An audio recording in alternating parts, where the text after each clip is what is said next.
Thank you, Jeremy. And I really am a listener, not a speaker. So it's a privilege for me looking ahead to these next few sessions to be able to listen and learn with some really terrific journalists and leaders in the field. I would like to just sort of briefly commend the faceless audience out there for the work that you all have done throughout these last several days. The what's working concept for this conference is important to us. And I just want to, before I introduce Zahra and Patrick, to just say that this is a great example of a session to think about this as what's working, not what has worked, but we really want to elevate people who are trying, leaders who are trying things and are learning from trying new things and pushing very important missions. But this is a real opportunity for us to sort of learn with them, as I say. I also want to thank the Czech-German Fund for their support of the conference and this session in particular.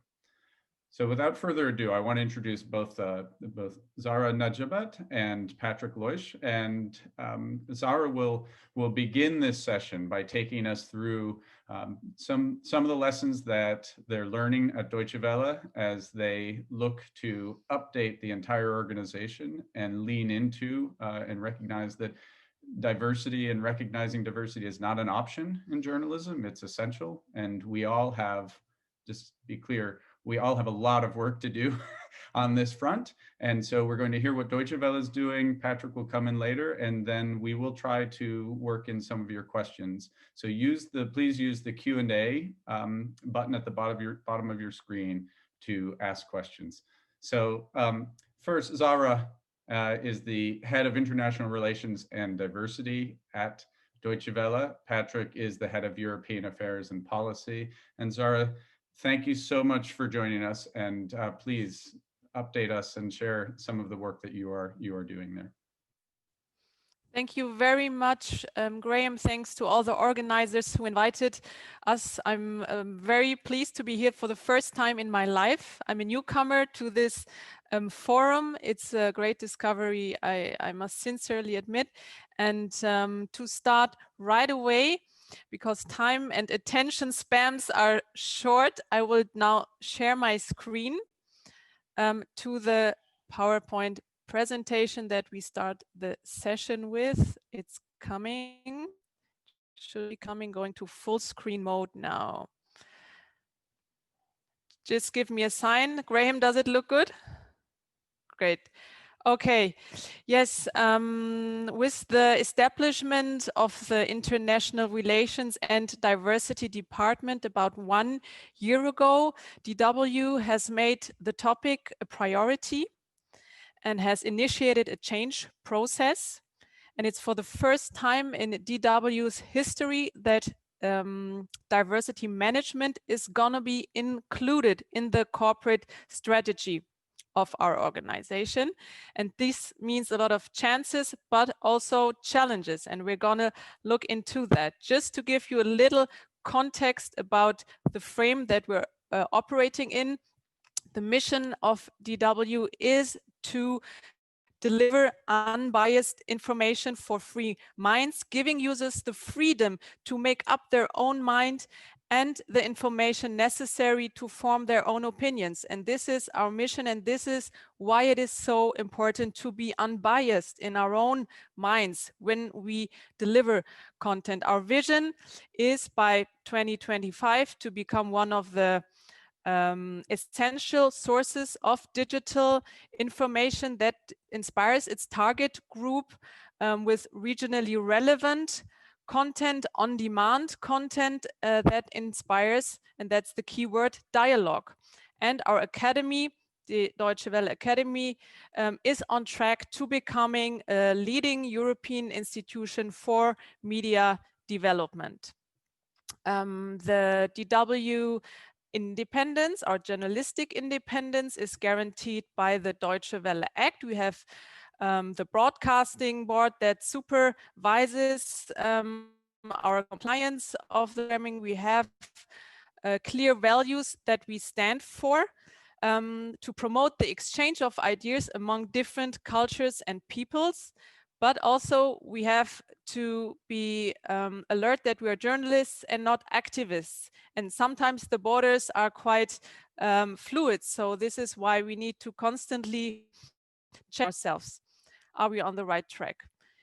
DW is diverse indeed in the content and in the people that work for us. Thus, it's the first time we have a systematic approach to diversity management.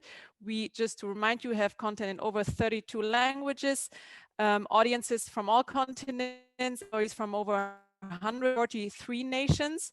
And since its foundation in 1965, diversity was and is in the DNA of DW, but still there is a way to go when we handle and promote this as a strategic topic like sustainability, digitalization, globalization. We need to make these buzzwords into concrete actions and plans. So just to show you the global reach, currently we reach about 249 million user contacts weekly.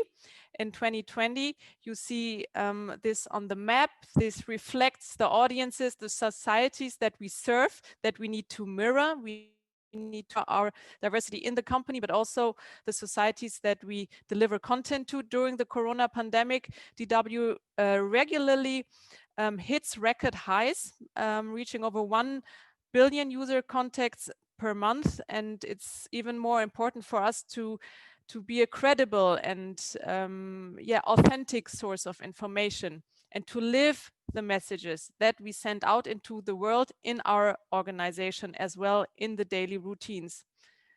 So the diversity management at DW aims at promoting a working environment that is free or at least conscious of prejudice. I've learned that you cannot be free of prejudice or biases, but you can learn to at least be conscious of them and to try to respect everyone and use potentials regardless of background, gender, identity, nationality, disabilities, age. There are so many dimensions that should be enumerated, but we only have 10 minutes, so I make it a global statement at this point. We were one of the first organizations in Germany to be a member of the so-called Charta der Vielfalt. The Charter of Diversity is a German corporate initiative in order to promote implementation, not only verbal commitment, but implementation of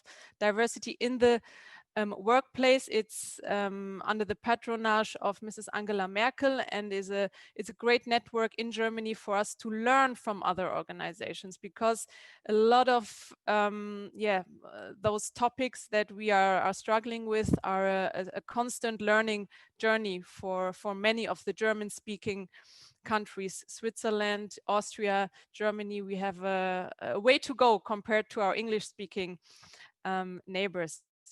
So yes, we have this code of conduct that I need to mention, and the code of conduct is assuring that in our corporate culture, we implement the values that we stand for. It's our responsibility to educate also our leadership constantly. And this code of conduct defines our responsibility towards our users, towards our partners, society, but also the environment. So where are we at in the moment? We are at the moment developing a systematic diversity management. I've gathered in the last year an overview about what do we have already, what are the let's say really burning points of action that we need to focus, because diversity is a topic which is it's endless. It has so many dimensions that you cannot tackle everything at the same time without making the organization collapse. So you need to have a focus, a prioritization. This is what we're doing at the moment. And to make clear to your management that if you want to implement change, you need time and budget. And time is, as we all see these days, the most wanted resource, especially in leadership positions where we require people to be the drivers of change. If you don't give them the space and the capacity to get rid of some mental load, it will not work. So this is what we're trying to assure at the moment. We have a structural frame already that the diversity management is building up on.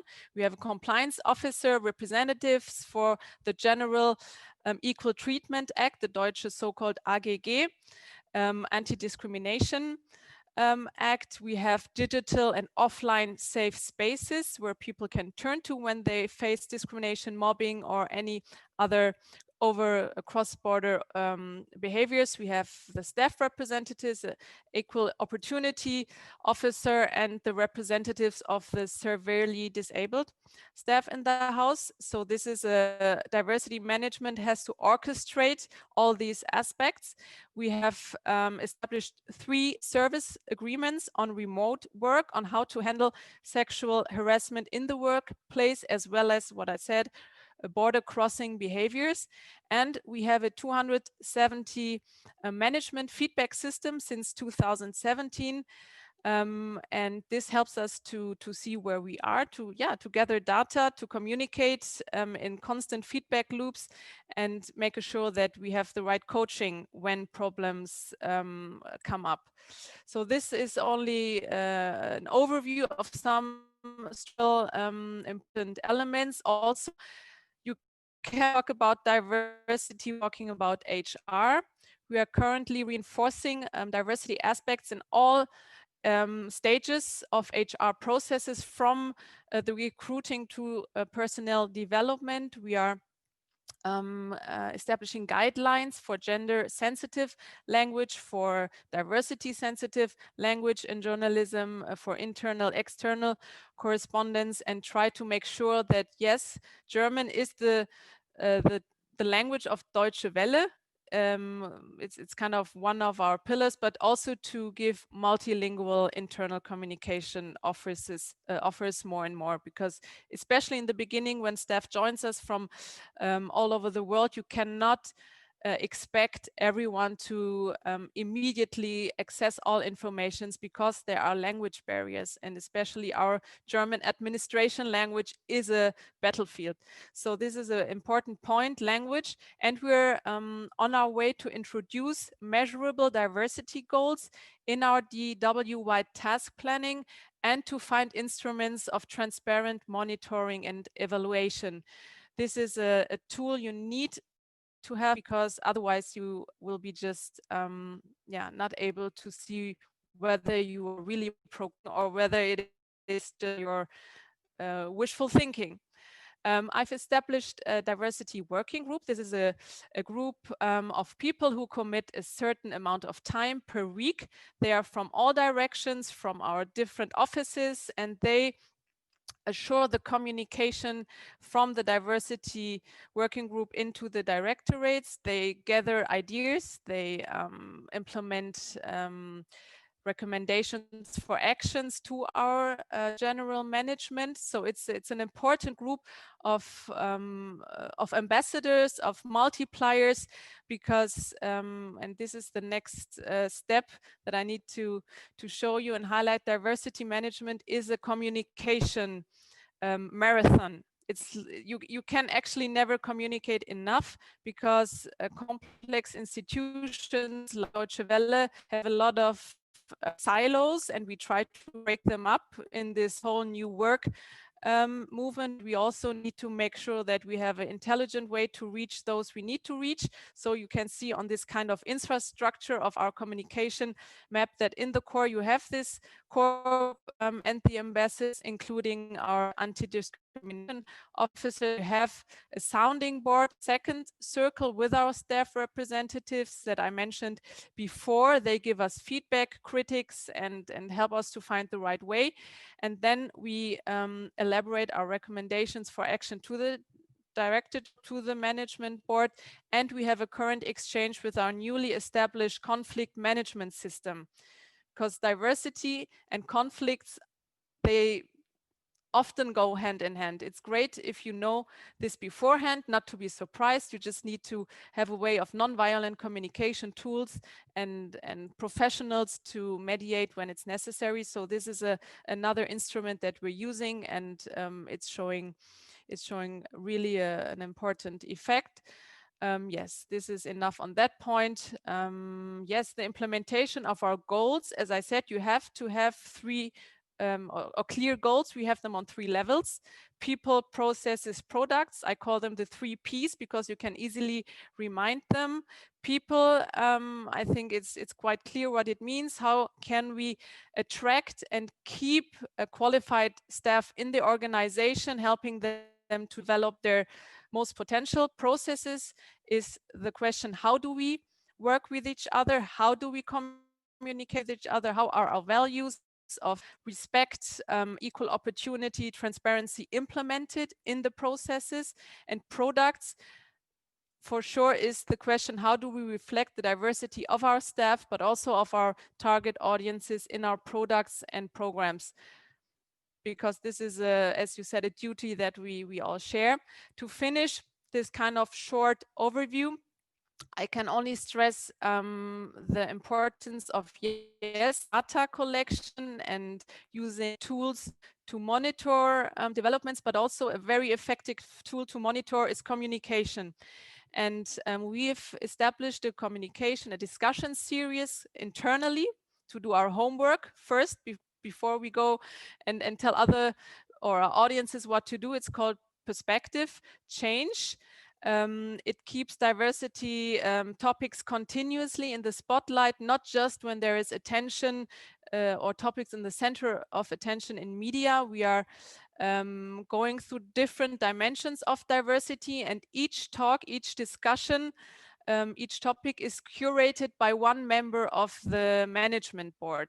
So this fosters the commitment that we need, because diversity management is very effective if it's top down, but also bottom up. We try to combine both movements, and creating curation mechanisms is for us quite, it's working as you wanted to know. We stimulate exchange and reality checks on how the organization is standing concerning the dimensions, and the episodes so far that we implemented this year were about topics like people of color, about generational diversity, about people with visible or invisible disabilities, and in 3 days we will talk about the LGBTQ plus dimension.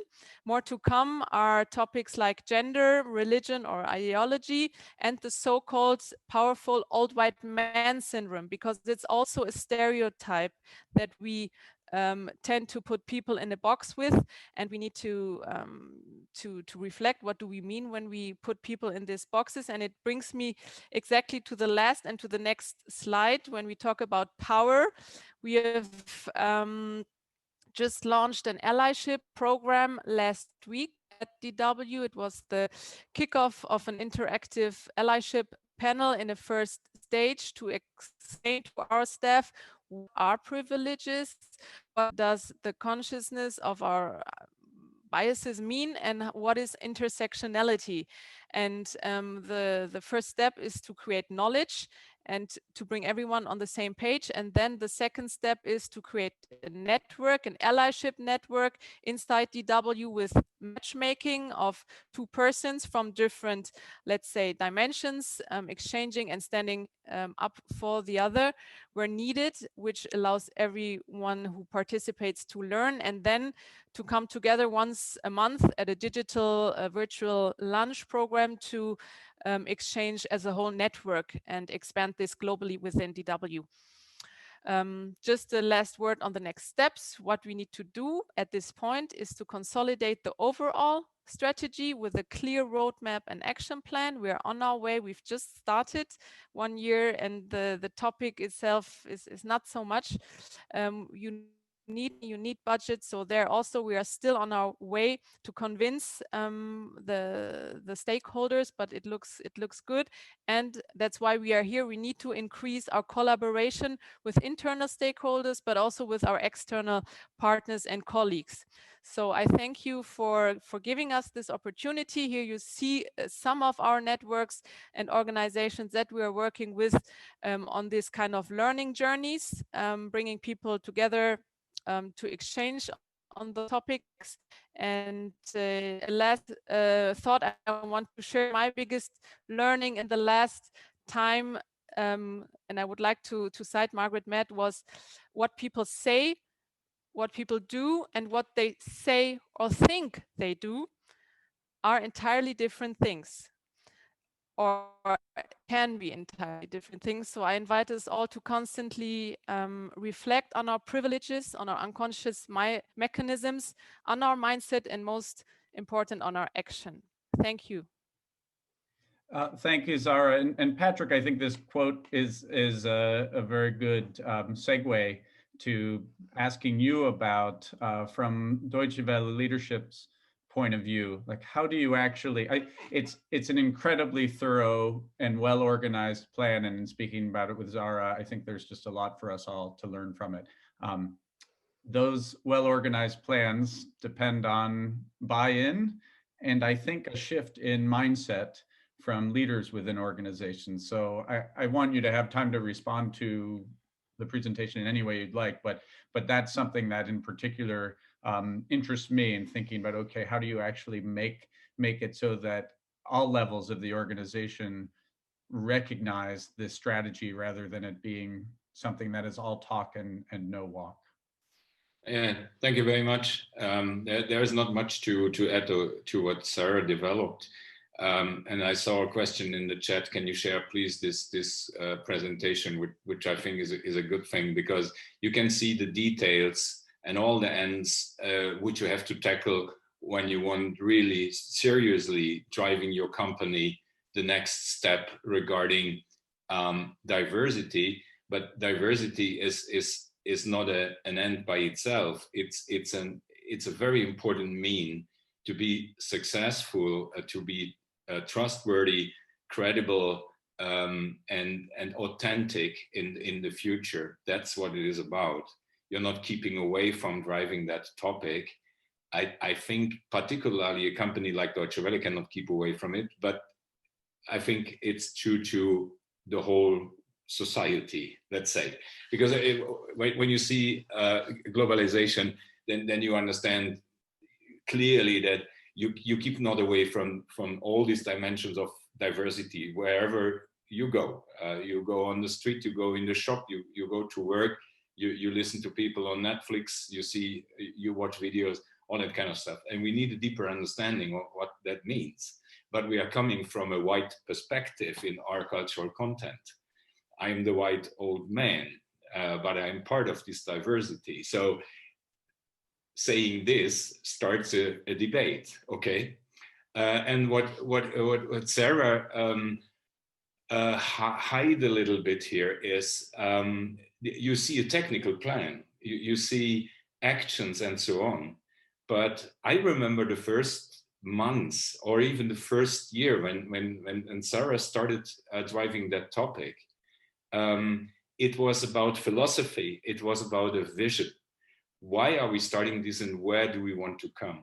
So you saw more the technical part, you didn't see the visionary part that was first.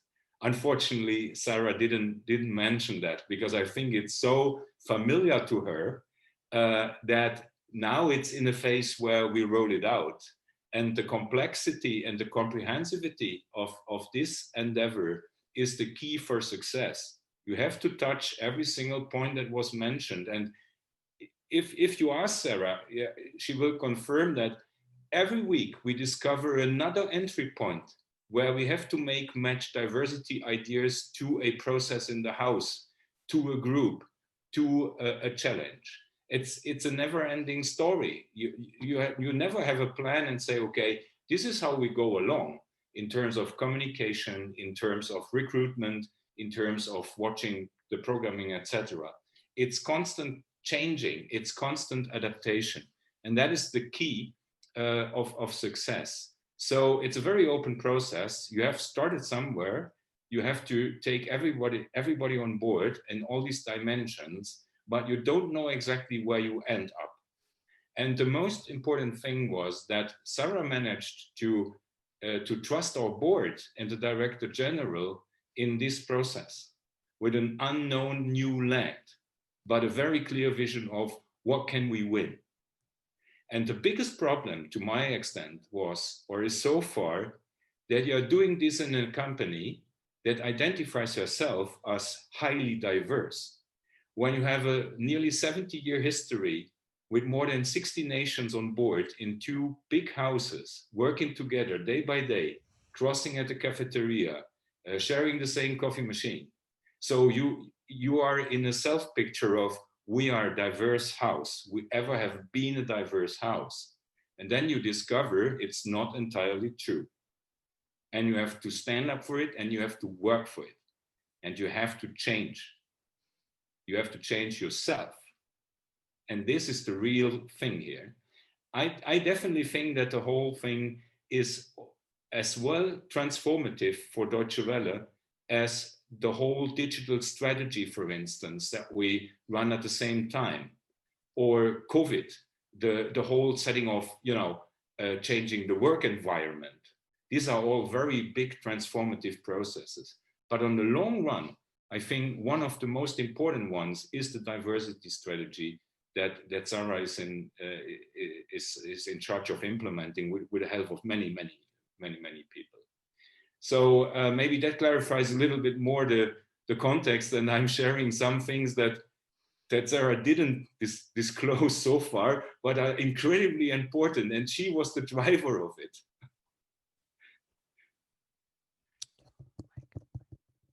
Since we are running down on time, and we have just a couple of minutes, this actually deserves a 6-hour conversation. But maybe one thing that you can speak to in the close is I think in the US idiom, we would say growing pains. There's a better German word for that. Or what have been some of the growing pains as you've done this that you have learned and are learning from? And I will just say, I am viewing this through an American lens where we need to recognize the growing pains as success rather than shy away from them, and learning opportunities.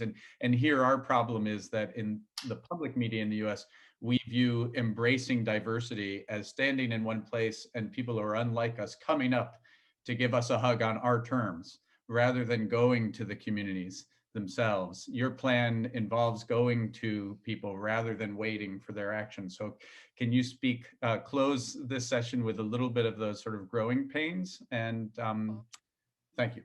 Yes, you're welcome. And the topic of philosophy, I agree with Patrick, is essential. I've studied philosophy, but if you want to turn diversity from a buzzword to something concrete in 10 minutes, there is no way to not talk about concrete action. But I hope that next year we have the time or more space for that. And the growing pain, we talked about it before, Graham, Wachstumsschmerz in German is a good sign, because if nothing changes, if nothing is growing, there is no there is a comfort zone, but this comfort zone is the problem. And I think one thing to mention is defense mechanisms. It's not about blaming people when we talk about privileges. It's not my or your fault that we were born into a certain context that we didn't do any or have any merit for. I think it is important to also include everyone in the discussion, because of course a certain, let's say, group that is tackled when we talk about privileges then fears what is going to happen to my space, who wants to take my chair. And this fear is to be taken seriously as well.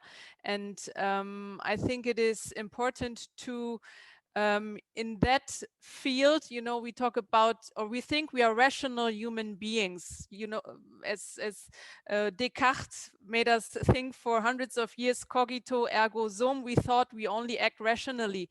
Now neuroscientific studies show us up to 95% of our decisions are unconsciously made. So also talk about emotions, talk about things that come up that we don't, or that we like to hide because we all want to seem perfect and managing everything. This doesn't help us. We need to, I think, share our perceptions, to show empathy for the so-called other.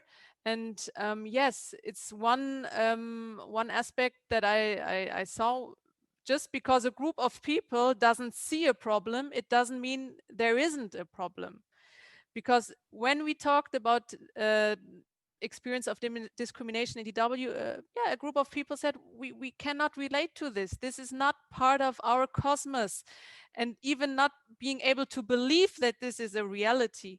So this is when I really think, need to bring people to talk to each other, not about each other, so that this stereotypes can be constructed. And as I said again, the pain is there when it comes to looking into the mirror. It starts, diversity management, it starts in your mind, and not to be afraid to look into those. Yeah, it's a metaphor, blind spots. It's not the best metaphor, or dark spots or whatever, but yes, it's the way to grow. Well, Zahra and Patrick, we'll have to close this session now, but I think you just made a pitch for next year in Prague. And I want to advise session D next year in Prague is Deutsche Welle and diversity, discomfort, defensiveness, and how to move from diversity to inclusivity. So you've just signed up to take this to the next level as a keynote next year.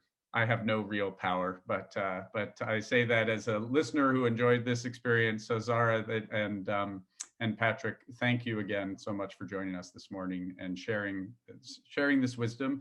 I believe that the PowerPoint will be made available to people, but of course there's a recording of all of these sessions. So if you can't wait for the PowerPoint to be available just when the recording is out, you'll be able to go back and see the whole presentation. But again, Danke, thank you both. Thank you. Thank you.